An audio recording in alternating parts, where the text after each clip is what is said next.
राज्य आंगनवाड़ी संघ के बैनर तले यहाँ पे उपस्थित सभी आंगनवाड़ी बहनें, आप लोगों के द्वारा जो 6 सूत्रीय जो मांग दी गई है उस संबंध में मैं आपको बताना चाहूँगा कि जो निदेशालय के स्तर की मांग है उसमें सबसे पहले आप लोगों के यहाँ बैठने से पहले ही 3 दिन पहले हमने सचिव साहब के यहाँ बैठक कराई थी और 3-4 बिंदुओं पे सहमति बन गई है। जो अभी सेवानिवृत्ति के समय आप लोगों को कल्याण कोष से जो धनराशि दी जाती थी, आज की डेट में 45,000 रुपये हम दे रहे हैं, तो हमारी सहमति बनी है कि जैसे ही जीओ होगा 2026 से आप लोगों को सेवानिवृत्ति पर कम से कम 1 लाख रुपए हम देंगे, क्योंकि आप सब लोग विभाग में हमारे परिवार के ही सदस्य हैं और ये हमारी भी जिम्मेदारी है कि आप लोगों का जो भी ग्रीवांसेस है उसको देखें। आप लोग सम्मानजनक स्थिति में होंगे तो हम भी उसी हिसाब से सम्मानजनक स्थिति में रहेंगे। और आज की डेट में विभाग का जो फेस है ग्राउंड लेवल में, बाल विकास विभाग को आप ही लोगों के द्वारा जाना जाता है, ठीक है ना। जहाँ तक आप लोगों का जो मेन मांग है मानदेय वृद्धि के संबंध में, इस संबंध में ईसीएस साहब की अध्यक्षता में एक कमेटी गठित है और मुझे भी जब मैं विभाग में आया हूँ एक बैठक में मुझे भी जाने का अवसर मिला। उस समिति के स्तर से जो बिंदु जो सूचनाएं हम लोगों से मांगी गई थी हमने समिति के समक्ष रख दिया है पिछली बैठक में। कब कब आप लोगों की मानदेय में वृद्धि की गई, कितना मानदेय वृद्धि की गई और अन्य राज्यों में जो आप ही की तरह जो बहनें काम कर रही है वो कितना मानदेय पा रहे हैं, तो पूरा चार्ट हमने विभाग की ओर से जो है समिति के समक्ष रख दिया है। विचार समिति को करना है।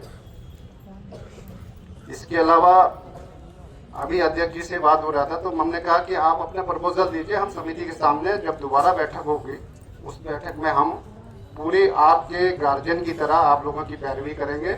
उस बैठक में कोशिश करेंगे कि ज़्यादा से ज़्यादा सम्मानजनक आप लोगों की मानदेय की वृद्धि हो, क्योंकि निर्णय जो है शासन स्तर से होनी है।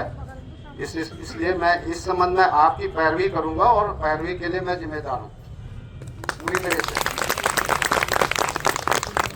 अन्य जो बिंदु जो हमारे स्तर की है, चाहे वो सुपरवाइजर के पद पे आपका प्रमोशन का है, पिछले 2 महीने में हम लोगों ने लग के आप लोगों के सारे डेटा को जो है कंप्यूटराइज कराया।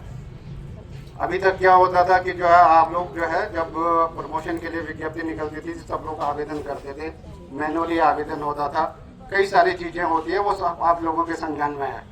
लेकिन आज की डेट में पूरी पारदर्शिता के साथ आप लोगों का प्रमोशन होगा और सारा का सारा डेटा हमने कंप्यूटराइज करा दिया है। आप लोगों को अलग से आवेदन करने की भी आवश्यकता नहीं होगी। जिस दिन मैं विज्ञप्ति जारी करूंगा सिर्फ आप लोगों ने अपनी जो डेटा आप लोगों ने फिल किया है उसे आपने देखना है। अगर किसी के डेटा में कोई रेक्टिफिकेशन करने की आवश्यकता होगी तब आप अपने CDPO के यहाँ जाके जो है उसे सुधार लेंगे। बाकी जो डेटा आपने डाल रखा है हम उससे सही मान रहे हैं और उसी के आधार पर जो नंबरिंग होगा, नंबरिंग में जो भी आएंगे उसकी पूरी पारदर्शिता के साथ हम प्रमोशन करेंगे। मेरा आप लोगों से ये अनुरोध है कि हम एज ए विभाग अध्यक्ष सचिव साहब से भी मेरी बात हुई थी, हम लोग पूरे आपकी सारी समस्याओं को वो निस्तारण करने के लिए प्रतिबद्ध हैं। और मेरा भी एक अनुरोध है कि जो है आप लोग इस तरह से यहाँ ना बैठें, आज अपना धरना जो है कम से कम एक अपने विभाग के ऊपर भरोसा रखते हुए समाप्त करें। धन्यवाद। बहुत बहुत धन्यवाद सर। जैसा कि आप सभी ने अभी विचार सुने हमारे डायरेक्टर महोदय के, तो उन्होंने यही कहा है कि हर चीज में थोड़ा समय लगेगा, आप समय दीजिए और कमेटी के बाद मानने के लिए, क्योंकि हमने अपनी बात रख दी कि 1600 रुपये हमें मंजूर नहीं है। हमें हमारी डिमांड जो है वो कम से कम 5000 रुपये की है। तो जिस तरह किया PRD को अभी माननीय मंत्री जी ने आपने परसों देखा ही होगा, देखा था। 2500 रुपए दिए उन्होंने PRD को। और सरकार भी जो उपनल वाले भाई हमारे बैठे थे तो उनका नियमितीकरण के लिए विचार कर रही है। सुन रहे होंगे आप पेपर के माध्यम से। तो सर ने एक चीज कही कि नियमितीकरण वो 2 साल वो कोर्ट गए थे, कोर्ट का वो डिसीजन लेके आए और वो सरकार के आगे उन्होंने वो चीज रखी। तो अब वो जो प्रेशर कर रहे हैं सरकार पे उस हाई कोर्ट के बिंदु को मानने के लिए कर रहे हैं। तो हर चीज में थोड़ा समय लगता है, तो समय हम सरकार को आज दे रहे हैं और 3 बिंदुओं के साथ। एक तो हमारा जो मानदेय का हमने बता दिया कि 1600 में नहीं चाहिए। हमारी तरफ से जो प्रस्ताव है वो हमारे जितने लीडर हैं यहाँ पे हैं, हमारी अभी पिंकी बहन ने एक प्रस्ताव बताया था, कल हम लोग बैठेंगे कि प्रतिदिन से कम हमारा कितना होना चाहिए और वो जो हम प्रस्ताव देंगे संगठन की ओर से कि प्रतिदिन हमारा कितना होना चाहिए, वो हमारे जो सर लोग हैं डायरेक्टर सब है उन्होंने वादा किया है कि परिवार की मुखिया की तरफ मैं भूमिका निभाऊंगा आपके उसमें। तो वो समिति जो बनी है सरकार के स्तर पे उसका हमारा प्रपोजल वो देंगे, ठीक है। अब उस प्रपोजल के हिसाब से मंत्री जी 1600 रुपए में कितना और आगे बढ़ेंगे वो थोड़ा उसमें समय लगेगा। तो एक हमारा होगा रिटायरमेंट का बिंदु, एक हमारा हो गया मानदेय का बिंदु और दूसरा हमारा हो गया सुपरवाइजर का बिंदु। ये हमारा हो चुका है। पेंशन का भी सर ने ये बोला था कि सबसे सहमति ले लो। अभी आप लोग विचार करोगे, हम अभी सर ने एक प्रस्ताव हमारे आगे रखा है और वो 18 से 40 वाला वो उस दिन मैंने धरने में भी समझाया था। उसके बाद 40 से लेके 60 साल वालों के लिए कौन सी योजना है पेंशन की वो मैंने बताई थी और मैंने सचिवालय में सर को ये भी कहा था उस दिन बैठक में, सर वो चार्ट जो है ना आपने हमें समझाया था वो चार्ट वो सर्कुलेट कर देंगे हम लोगों के लिए, हम उसे एक बार दोबारा चेक कर लेंगे। समझ रहे हो आप बात को? तो कहीं ना कहीं हमारा संगठन की ये जीत है। आज हमारा विभाग हमारे साथ खड़ा है, हमें किसी और की जरूरत नहीं। आई बात समझ में? सरकारें आती रहेंगी जाती रहेंगी, किसकी आएगी किसकी नहीं आएगी, लेकिन हमारा जो विभाग है हमारे साथ खड़ा है। और सर ने कहा है कि आपकी अगर सम्मानजनक मानदेय अगर कल बढ़ता है तो सबसे ज्यादा खुशी हमारे विभाग के अधिकारियों की होगी।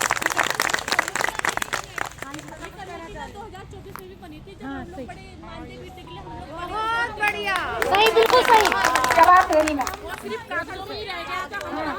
जवाब दे रही। इस पर भी अभी हमारी बात हुई है, इस पर भी हमारी बात हुई है। कमेटी किसने गठित करी? सरकार ने। समझना ध्यान से, कमेटी का गठन किसने किया है? माननीय मुख्यमंत्री जी ने। समझ गए बात को? विभाग ने कमेटी का गठन नहीं किया, उनको अधिकार नहीं है। समझ रहे? जहाँ पे जो बात बोलनी चाहिए सोच समझ के बोलनी चाहिए। हम सरकार के आगे नहीं खड़े, यहाँ पे हम किसके आगे खड़े? विभाग के साथ खड़े हैं। विभाग के अधिकार में जो चीजें हैं वो उसके लिए बिल्कुल खुलेआम बोल रहे, आपके सामने उन्होंने अपनी बात रखी। और जो प्रस्ताव हम संगठन की तरफ से देंगे, कल हम सारे पदाधिकारी बैठेंगे, लिखित में हमारा बात होगी और हमारा जो हम जो मांग रहे उसको आगे कमेटी तक हमारी विभाग भेजेंगे, अपना लेटर लगा के कि हमसे ये वार्ता हुई है। आप समझ गए? जो 6 बिंदु है कल हमारा उसमें लिखित में होगा। सर ने बोला जो हमारा सर्वे चौक पे हमारा ऑफिस है उसमें हम लोग बैठेंगे। तो सारे जो लीडर है वो आज देहरादून में ही रुकेंगे। जो बहनें हमारी ट्रेनों से आज की वापसी का टिकट भी है बहुतों का, वो जा सकती है, लेकिन उनके लीडर देहरादून में कल रुकेंगे और वो पूरा इस मामले को निपटा के ही जाएंगे, ऐसे नहीं जाएंगे अधूरे में छोड़ के, ठीक है। तो हम लोग बड़ी खुशी से और उसके उत्साह के साथ जाएंगे। और एक चीज और भी बोल दूं, 5 जो संगठन है वो आपको गुमराह करेंगे, वो करेंगे, क्योंकि अभी बैठे बैठे एक बहन मुझे मोबाइल दिखा रही थी, वो अभी भी चैन से नहीं बैठे हैं घरों में। वो आज भी कह रहे कि तुम्हें कुछ नहीं मिलेगा। मैंने दिखाया। तो यहाँ कोई भगवान का भाई है जो आज ही दे देगा हमें सब कुछ? समय लगेगा ना, कोई जादू की छड़ी तो नहीं कि जीव आज ही लागू हो जाएगा, आपने मांगा हो जाएगा। तो हमने सरकार को ये बताना था कि 4 साल बीत गए आपके, चुनाव की तैयारी कर रहे हो आप लोग, आपका वोटर हम भी है और कर्मचारी भी है। तो हमने अपनी याद उन्हें दिला दी। 1600 रुपए का उन्होंने हमारे ही उसमें जो हम बैठे तभी उन्होंने घोषणा की है। तो हमने ये बता दिया कि 1600 हमें मंजूर नहीं है, हम जो प्रस्ताव देंगे हमारे प्रस्ताव को कमेटी तक हमारे विभाग पहुंचाएंगे। समझ गए? समझ रहे हो ना आप बात को? तो हम लोग जीत के जा रहे हैं, यहाँ से कोई हार के नहीं जा रहा है, इस बात को दिमाग से निकाल देना। आपको 5 संगठन इसी बात के लिए दबाव डालेंगे कि आपको क्या मिला। आप मुझसे ये बोलना कि एक तो महिला कल्याण कोष की स्थापना जो हुई थी और रिटायरमेंट पे 1 लाख रुपए लेके हम जा रहे घर, मंजूर किया हमने। दूसरा, हमने 1600 रुपए के लिए हमने मंत्री जी को बता दिया कि हमें मंजूर नहीं है। हमारी कमेटी जो बनी है शासन स्तर पे, वो कमेटी इसको तय करेगी मामले को। तीसरा, हमारा सुपरवाइजर का जो बिंदु था वो हमारा 1 महीने बाद वैकेंसी उसमें जारी हो जाएगी। तो मैं सभी जितने लीडर हैं यहाँ पे, सभी लीडरों को कहना चाहूंगी कि कल इंतजार करना है, सभी को बैठक में बैठना है। कोई ऐसा लीडर नहीं होगा जो बैठक में ना उपस्थित हो। सभी ब्लॉक अध्यक्ष में बैठक नहीं अभी ऐसे थोड़ी लिखित में होएगा, बता तो देंगे कल अभी नहीं केंद्र का। तो हमारे विभाग ने इस बात की जिम्मेदारी ले ली है और हम सभी आज इस जो धरना प्रदर्शन है हमारा, इसको आज हम यहीं पे स्थगित करते हैं अपने विभाग के आश्वासन पे। समझ गए आप? हम अपनी बात कर रहे हैं। अपने केंद्रों पे कल हम से अपनी उपस्थिति केंद्रों पे दिखाएंगे। अरे शांत रहो ना, शांत होगा ना।